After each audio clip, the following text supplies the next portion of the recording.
Hello hi friend नमस्कार जय जगन्नाथ आसतु आज गोटे नुआ रेसिपी विषय जाना जार ना हूँ मसला चकुली। यही मसला चकुली बनाइबा इंग्रेडिएंट्स कौन दरकार ना गाजर बीट भुसरंग पत्र कंचा लंका पियाज आउ किछि बटा होइतिबा बिरी आउ चाउल। प्रथमतः बिरी चाउल को बाटी किछि समय रखिदेवे तापरे गाजर बीट को स्लाइसिंग करदे। स्लाइसिंग करला परे तादरे किछि कंचा लंका आउ भुसरंग पत्र काटी गोळेई देबे लुण टिके पकेइबे स्वाद अनुसार पकई सारा पर प्रथम कौन करेंगे ना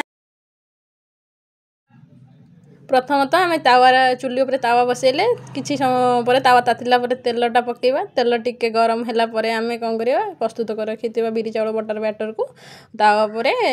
ढालिबा ढालिकी जेहेतु आम चकुली करछे राउंड शेप रे करवा करसाला पर किछि समय टिके चकुलटा टिके टाण है आम प्रस्तुत कर रखिथिबा स्लाइसिंग कर रखिथिबा गाजर बीट कंचा लंका भुसरंग पत्र पियाज को तापर दबा टिके